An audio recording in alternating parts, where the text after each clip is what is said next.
पहिए के पास बैठ करके एक लड़का 13 साल का काबुल से दिल्ली पहुंच गया, लेकिन ये संभव कैसे है? सवाल ये खड़ा होता है कि इतनी ऊंचाई पर जाने के बाद भी वो जब लैंड करने के बाद दिल्ली एयरपोर्ट पे पहुंचा, तब वहां के ग्राउंड स्टाफ ने उसको देखा और फिर उसको सीआईएसएफ के हवाले किया। जब सीआईएसएफ ने उससे पूछताछ की तो उनके होश फाख्ता हो गए। उन्होंने कहा कि दरअसल मैं ईरान जाने वाला था, गलती से मैं इंडिया यानी कि दिल्ली के इस फ्लाइट में बैठ गया और इसमें मैं एक लैंडिंग गियर जो होता है, आपने पहिए देखे होंगे, उसे लैंडिंग गियर भी कहते हैं, और लैंडिंग गियर से मैं अंदर घुस गया और वहां से बैठ करके मैं यहाँ आ गया। सवाल बहुत सारे हैं क्योंकि ऐसी कई घटनाएं भी हुई हैं। कुछ लोग इसमें मर गए हैं लेकिन कुछ लोग जीवित भी बचे। उसमें से ये जो इंसिडेंट हुआ उसमें लड़का 13 साल का जिंदा बच गया और ठीक ठाक है वो। अब आपको हम दिखाते हैं लैंडिंग गियर की तस्वीरें। हालांकि हमारे पास कोई प्लेन तो नहीं है यहाँ पे, लेकिन हम आपको दिखाएंगे और हमारे साथ कैप्टन सुजीत जुड़ेंगे जो कि हमें बताएंगे कि आखिर ये हुआ तो हुआ कैसे। 13 साल का लड़का सुजीत एक प्लेन में चढ़ता है, लैंडिंग गियर में बैठता है और आराम से 94 मिनट की यात्रा करके वो दिल्ली पहुंच जाता है। संभव कैसे हो पाया?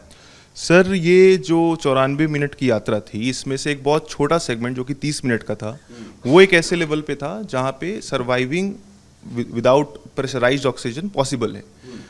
33,000 फीट पे वो फ्लाई कर रहा था बिल्कुल 30 मिनट के लिए, और वहाँ पे जो टेम्परेचर होता है वो बेसिकली 50 डिग्री का रहता है। तो एक बहुत ही सीवियर कोल्ड टेम्परेचर जहाँ पे हाइपोथर्मिया का खतरा रहता है। पार्शियल ऑक्सीजन आपको मिलता है, प्रेशर कम रहता है। साथ ही साथ उस एटमॉस्फेयर में आपकी जो टाइम ऑफ यूजफुल कॉन्शियसनेस, मतलब सोचने की जो शक्ति होती है, वो 1 से 2 मिनट की रहती है। तो सभी शॉक्ड हैं कि वो कैसे सर्वाइव कर गया, लेकिन हाँ, पहले भी ऐसा इंसिडेंट हो चुका है। संभवतः ये भी हो सकता है कि वो काबुल से था, जो कि एक 6,000 फीट पे ऑलरेडी है, और वो जिस गांव से था उसका लेवल बोला जा रहा है कि 10 से 12,000 फीट है। तो उसके लंग्स और उसकी बॉडी ऑलरेडी अडेप्टेड थे लोअर प्रेशर ऑफ ऑक्सीजन की वजह से। तो इससे हमें ये पता चल सकता है, ये संभवतः हो सकता है कि क्योंकि उसका ऑलरेडी लंग्स और उसकी बॉडी अडेप्टेड थी, इसीलिए वो सर्वाइव कर गया। और ऐसे इंसिडेंट पहले भी हो चुके हैं, ब्रिटिश एयरवेज की हो चुकी है। लेकिन जनरली ये इसलिए होता है क्योंकि वो ऐसे देश से आते हैं जहाँ पे चीज़ें सही हो नहीं रही हैं और कोई ऐसे विकसित देश में जाना चाहते हैं। इसीलिए मैक्सिमम केसेस जो पहले हुए हैं वो सारे फ्लाइट्स यूएस के थे, मायामी के, फ्लोरिडा के, और इन सारे केसेस में कुछ लोग व्हील वेल में बैठ के चले जाते हैं, कुछ लोग कार्गो में बैठ के चले जाते हैं। एक इंसिडेंट है जहाँ पे 2 दोस्त कार्गो में अपने आप को बॉक्स करके चले गए थे, उसमें से एक बचा था और एक नहीं बच पाया था। ठीक है। और एक ब्रिटिश एयरवेज की एक स्टोरी है, ब्रिटिश एयरलाइंस की, जहाँ पे एक जो व्यक्ति था वो व्हील वेल में स्टो करके वहां तक पहुंच पाया था। व्हील वेल जो है उसका नाम दिया जा रहा है, लेकिन व्हील वेल है क्या? व्हील वेल में कितना स्पेस होता है? क्या कोई व्यक्ति व्हील वेल में बैठ सकता है? क्योंकि देखिए, कोई भी लैंडिंग गियर होता है, कुछ ही सेकंड के बाद वो बंद हो जाता है, यानी कि उसकी अपनी एक जगह है जहां पर वो सिमट जाता है। लेकिन आप देखेंगे यहाँ पर जो लैंडिंग गियर्स हैं, इन लैंडिंग गियर्स को अगर आप देखेंगे तो यहाँ पर जो आपको पोर्शंस दिखाई दे रहे हैं, 3 लैंडिंग गियर्स जो हैं, 3 पहिए जो हैं, वहाँ पर थोड़ी स्पेस होती है। सुजीत से हम जानना ये चाहते हैं कि यहाँ पर वो कहाँ पर, किस जगह पर मौजूद रहा होगा? सर, हालांकि ये बहुत ही एक छोटे एयरक्राफ्ट का मॉडल है। 340 एयरबस 340-300 वो एक काफ़ी बड़ा जहाज है। उसकी जो डायमेंशन है व्हील वेल की, जो कि एक स्पेशियस स्पेस है, वहाँ पे 35x35x35, मतलब 35 इंच का लेंथ, 35 इंच का ब्रेथ एंड 35 इंच का विड्थ। मतलब एक आप संभवतः एक बॉक्स है आपके पास जहाँ पे एक छोटा सा या फिर पतला दुबला इंसान आराम से बैठ के जा सकता है। तो इसी वजह से वहाँ पे बैठ गया। लैंडिंग गियर तो एक बड़ा स्पेस लेता है, लेकिन उसके बाद भी ये डायमेंशन खाली रहता है। ये कहाँ पे रहता है, किस जगह पे रहता है? ये आपको इस सेक्शन में आप जो ये कवरिंग देख रहे हैं और ये कवरिंग देख रहे हैं, एयरबस 340 में इससे 10 टाइम्स बड़ी कवरिंग रहती है। तो ये जो इसके पीछे का सेक्शन है, लैंडिंग गियर पीछे की तरफ बंद होता है और ये इसके अंदर जाता है, फ्यूसलाज के अंदर। इस स्पेस को व्हील वेल कहते हैं और ये एक ऐसा कंपार्टमेंट है एयरक्राफ्ट का जो कि प्रेशराइज नहीं होता है। तो प्रेशराइजेशन ना होने की वजह से ये ऑक्सीजन की कमी आती है, क्योंकि प्रेशर ही एक ऐसा कंपोनेंट है जिसकी वजह से हमें विद राइज ऑफ एल्टीट्यूड हमें ऑक्सीजन मिलता रहता है। तो अब ये सवाल खड़ा होता है कि वो जिंदा कैसे बचा। तो जैसा कि सुजीत ने बताया कि वो शख्स चूंकि ईरान जाने वाला था, ईरान में भी डिस्टेंस लगभग उतनी ही होगी जितनी दिल्ली आने में हुई है, लेकिन सवाल ये खड़ा होता है कि ऐसी ऊंचाई पर 33,000 फीट की ऊंचाई पर कहते हैं कि टेम्परेचर भी जो है वो 55 से 56 डिग्री सेल्सियस माइनस में होता है।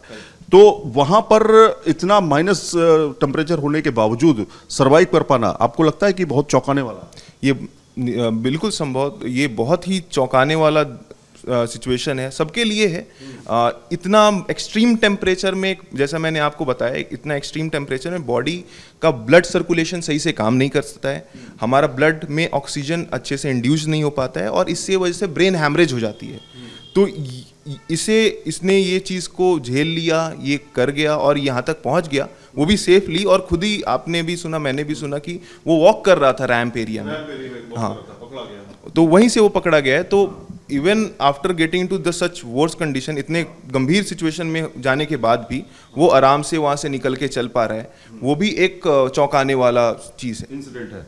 हमारे साथ सुजीत जो हैं दरअसल खुद ही ये कमर्शियल पायलट हैं और ये खुद ही जहाज़ उड़ाते हैं, पायलट हैं, और आप देखिए बाकायदा ये यूनिफॉर्म भी पहने हुए हैं। लेकिन सवाल सुजीत ये भी है कि आप तो पायलट रहे हैं ना, एक बच्चा वहाँ से निकल करके गाड़ी में छुप करके आराम से लैंडिंग गियर में पहुँच जाता है, आपको लगता नहीं बहुत बड़ा सिक्योरिटी थ्रेट भी है इस तरह से?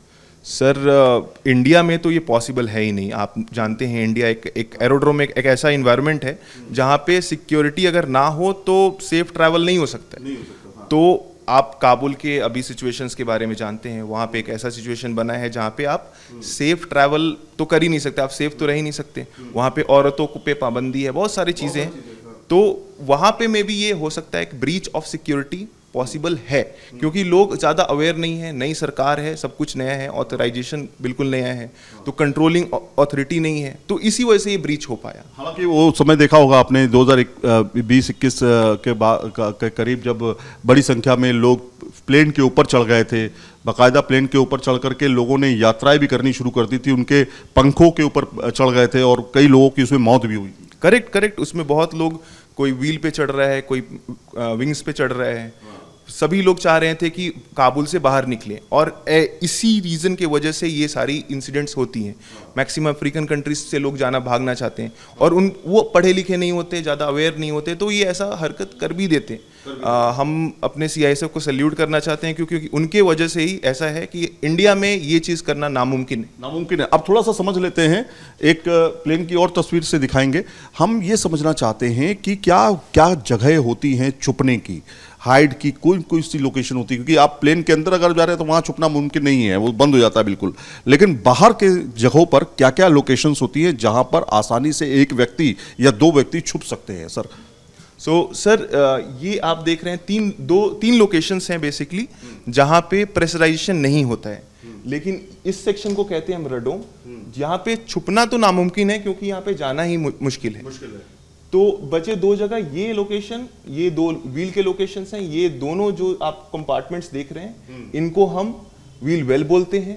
प्लस यही सेक्शन में ऊपर तो हम बैठते हैं पैसेंजर्स, और नीचे की तरफ कार्गो रहता है। तो ये कंपार्टमेंट और ये दो कंपार्टमेंट, ये 3 लोकेशंस है जहां पे कोई भी पैसेंजर्स अगर चाहे, अगर सिक्योरिटी वहां पे ना हो तो वहां पे जाके छुप सकता है, लेकिन ऑब्वियसली सर्वाइवल के चांसेस ना के बराबर होते हैं, क्योंकि हर एक एयरलाइन, हर एक कमर्शियल जेट जो एयरबस 340 है जैसे ये, या फिर 320 हो या बोइंग 737 हो, वो एक एल्टीट्यूड पे उड़ता है जो कि बहुत ही, कितनी हाइट होती है मैक्सिमम, अगर जहाज की देखें, प्लेन की देखें, कितनी हाइट होती है? कमर्शियल एयरक्राफ्ट्स को वर्ल्ड में जो अलाउंस मिली है वो 45,000 फीट का मिला है, बट वो भी डिपेंडेंट है कि आप कौन से तरह का जहाज उड़ा रहे हैं। अगर एक 320 है तो उसकी जो सीलिंग है वो है 39,000 फीट, मतलब 39,000 फीट। ओके, वैसे ही एक अगर बोइंग 777 की बात करें तो 42-43 हज़ार आराम से जाता है, और ATC के ऊपर भी डिपेंड करता है कि वो आपको दे रहा है कि नहीं दे रहा है, और वो भी ट्रैफिक एंड ऑल। एक बड़ा बड़ा सिक्योरिटी थ्रेट भी था एक तरह से, बहुत बड़ा सिक्योरिटी थ्रेट था। आतंकवादी भी कहीं ना कहीं इसका इस्तेमाल कर सकते हैं। हाँ, कोई भी अगर उधर सिक्योरिटी नहीं है तो उसमें क्या पता कोई अगर आतंकी बैठ जाए, खुद को उड़ा ले, तो ये एक बहुत बड़ा गंभीर सिचुएशन है जो अफगानिस्तान को भी सोचना चाहिए। बिल्कुल, और पूरे दुनिया के लिए ये एक सबक है, एविएशन इंडस्ट्री के लिए, क्योंकि अगर कोई व्यक्ति व्हील बेस कहते हैं, क्या बोलते हैं उसको, व्हील वेल बोलते हैं उसको, व्हील वेल में बैठ के छुप करके आ सकता है, तो जाहिर तौर पर ये आतंकी संगठन के लोग जो हैं वो भी इस तरह की चीज़ों पर दिमाग लगा सकते हैं, और अगर सिक्योरिटी एयरपोर्ट पे नहीं है तो वो भी ऐसे छुप करके कोई बड़ी घटना को अंजाम भी दे सकते हैं। इसलिए इन क्षेत्रों पे, खासतौर पे जो 3-4 जगह हैं जहां पे छुपा जा सकता है, उनकी भी निगरानी बहुत ज़्यादा ज़रूरी है और बहुत ज़्यादा बढ़ जाती है। वीडियो जर्नलिस्ट राकेश चौहान के साथ सैयद आमिर हुसैन, न्यूज़ नेशन, दिल्ली।